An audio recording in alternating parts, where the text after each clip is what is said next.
سلام دوستان، حالتون چطوره؟ حالتون خوبه؟ امیدوارم هر جای دنیا که هستین حال دلتون خوب باشه و سلامت باشید. امروز من دارم خشکابیج، البته با نوع باقالی مازندرانی براتون درست میکنم.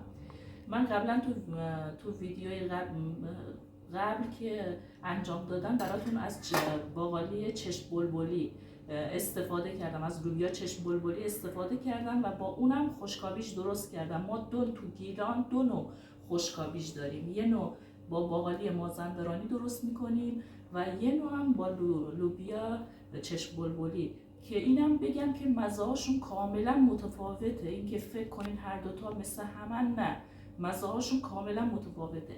اول ما میخواستم از صفر نشونتون بدم که من اینجوری ما درست میکنیم، که البته همه بلدن، فقط یه سری نکات که من میخواستم اینجا انجام دارم میدم براتون درست کنم. بعضی باقالی هایی که ما میگیریم میبینیم که خیلی درشتن، الان مثلا برای من همه خوبن، من میتونم همینجوری پوست بکنم، ولی بعضی باقالی ها که خیلی درشت هست براتون سخته که اونو درست کنین.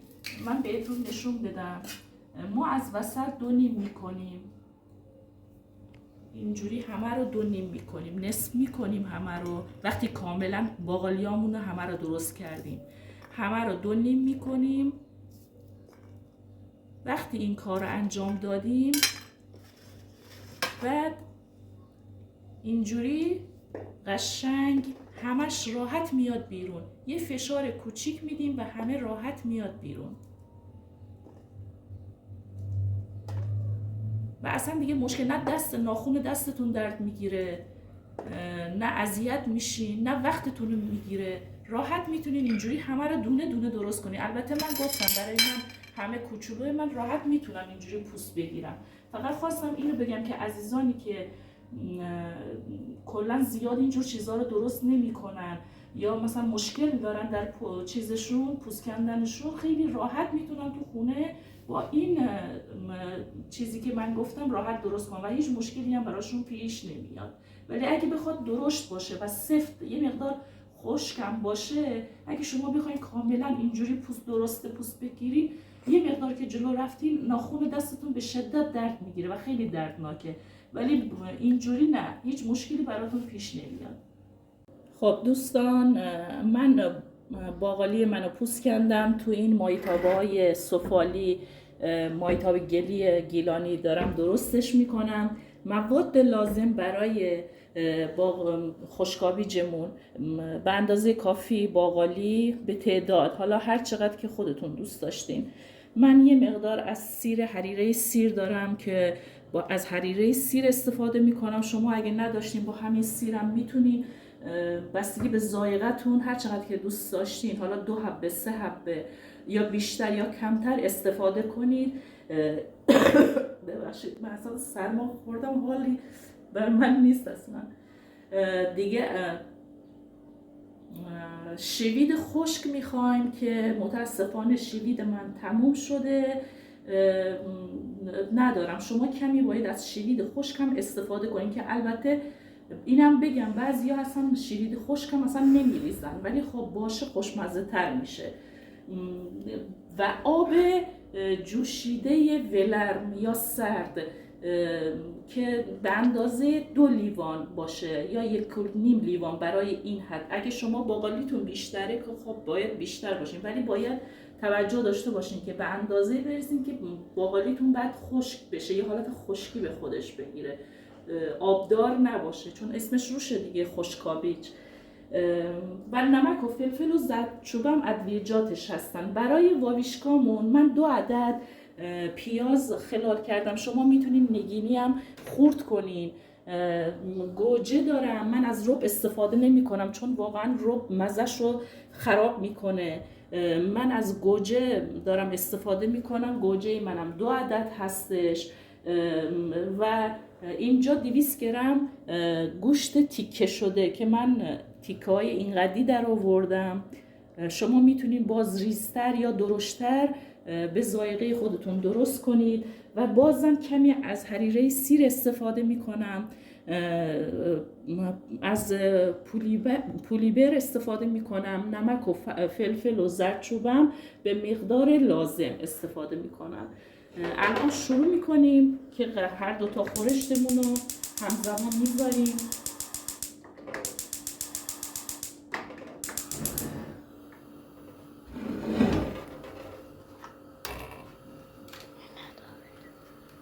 یک دوست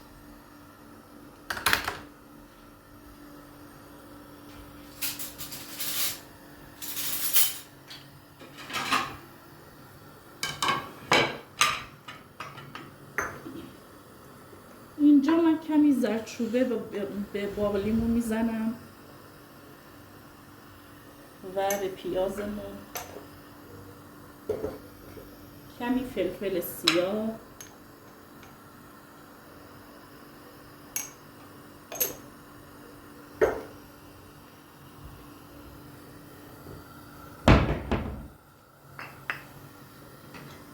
و نمک به باقلیمون.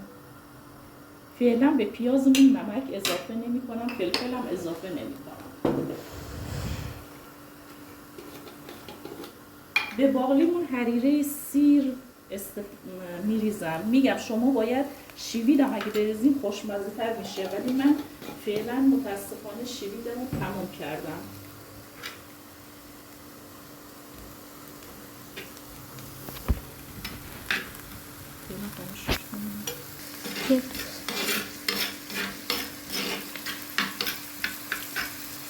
خب اینو هم میزنیم یه مقدار که به اندازه 1-2 دقیقه که سرخ شد آبشو اضافه میکنیم. فعلا یه مقدار تفت بخوره.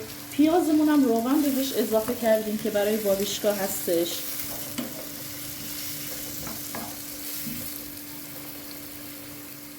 دوستان همونجور که گفتم شیوید اگه باشه خب خوشمزه تر میشه، ولی هستن عزیزانی که تو گیلان اصلا شیوید خشک نمیریزن، دوست ندارن. البته برای خشکاویچ نمیریزن، ولی اگر بریزیم به نظر من خیلی خوشمزه تر میشه.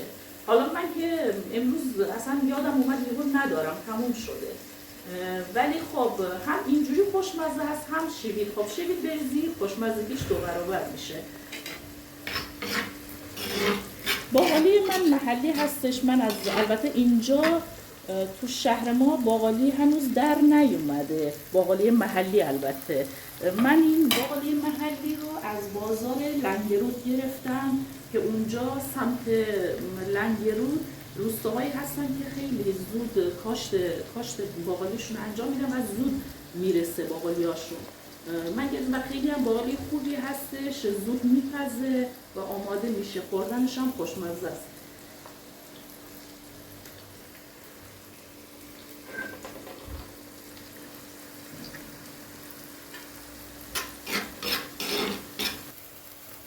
یک لیوان و نصفی من برای این حجم باقالی من دارم چیز استفاده میکنم، آب.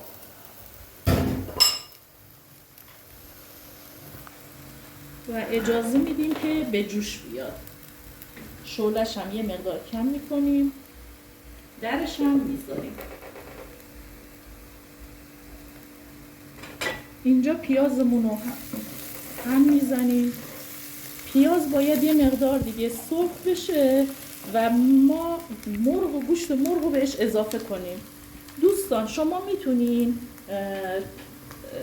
وسط کار فلفل دلمه‌ای هم به این واویشکامون اضافه کنید، ولی من الان دارم همینجوری ساده درست میکنم دیگه، فلفل دلمه‌ای نریختم. ولی اگر فلفل دلمه‌ای هم دوست داشتین میتونید، اونم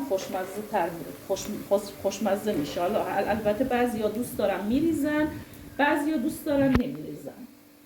از قدیم الایام فلفل دلمه‌ای نمیریختن، همینطور که من الان دارم براتون فیلمش رو میگیرم همینجوری بوده. ولی خب اگه دوست داشتین میتونین اون کارم بکنید، اونم خوشمزه میشه.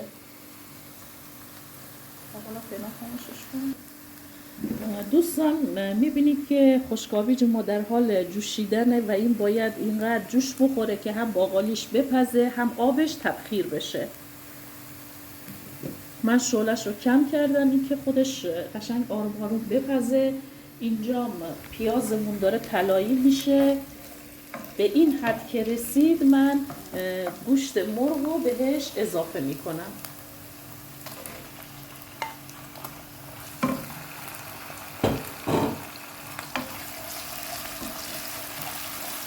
و هم میزنم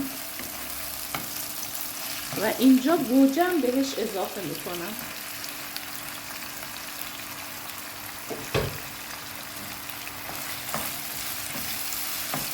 و اجازه میدم که این خودشو قشنگ بگیره و به خورد هم بره. و این مرحله من طریقه سیرم یه مقدار بهش اضافه میکنم.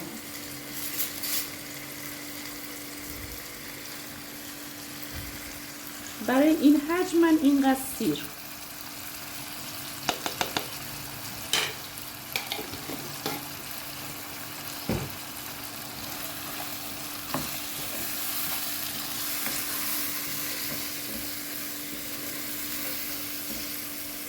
من الان بهش کمی فلفل سیاه،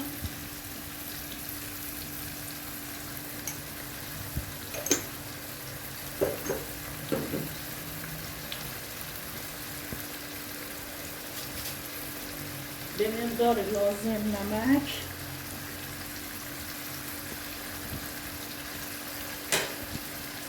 اضافه میکنم.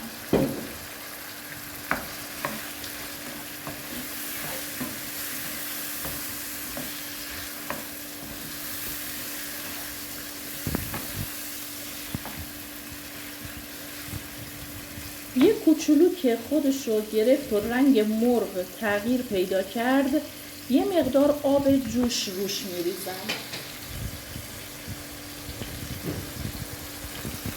و شعله رو کم میکنم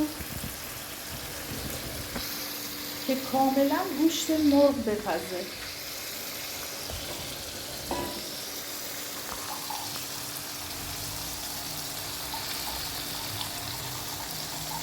بیا بالا پایین نرفته نده.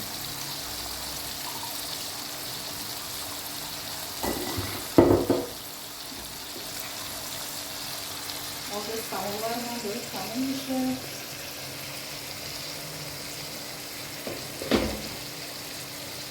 نگاه کنید عزیزان، من اینقدر دارم آب براش استفاده میکنم.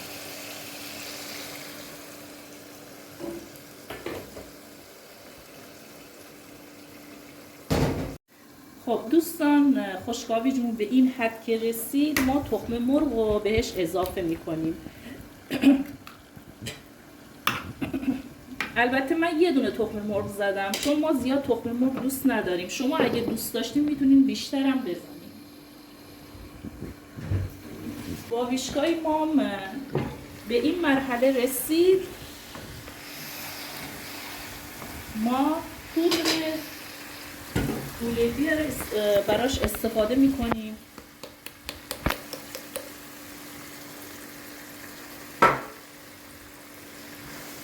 دوستان میتونین این پودرم حذف کنین نزنین، ولی خب خوشمزه تر میکنه.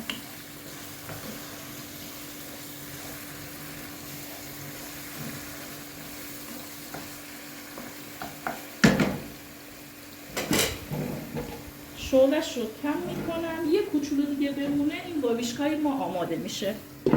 برای خشکاویجمون همینطور که میدونین با برنج کنارش چی میچسبه؟ یه ماهیشور سرخ کرده که من داشتم. اینجا اجازه میدم یه ذره قابلمم داغ بشه. من ماهیشور داشتم دوستان، ولی اگه از ماهی دودی استفاده کنین، ماهی دودی رو همینجور که میدونین فقط باید رو برنج بذارین، با بخار برنج بپزه. ولی ماهی شور رو هم میتونین سرخ کنین هم میتونین رو برنج بذارین، ولی خود چون ما سرخ شدهش رو دوست داریم من سرخ میکنم. یه ذره قابلممون که داغ شد شعله‌ش رو کم میکنم، خیلی کم، و اجازه میدم ماهی شورمون نم نم سرخ بشه.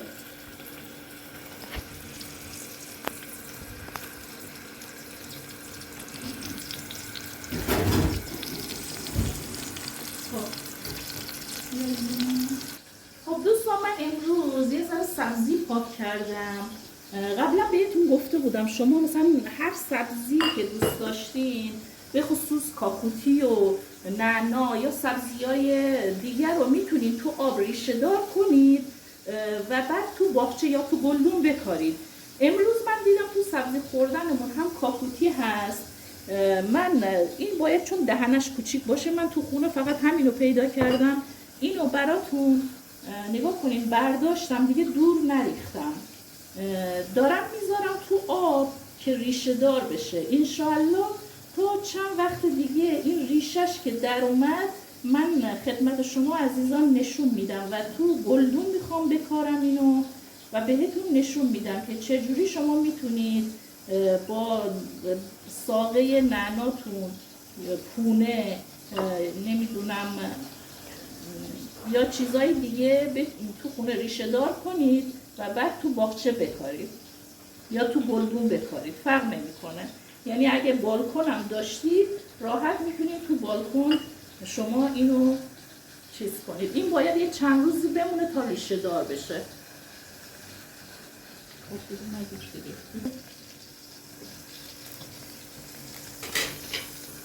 اینم از خشکاویج ما که آبش کاملا تفکیر شده.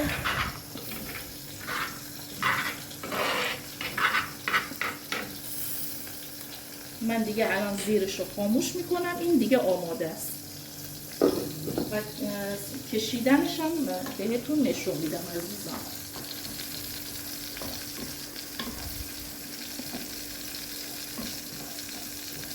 واویشکا باید یه ذره دیگه بمونه.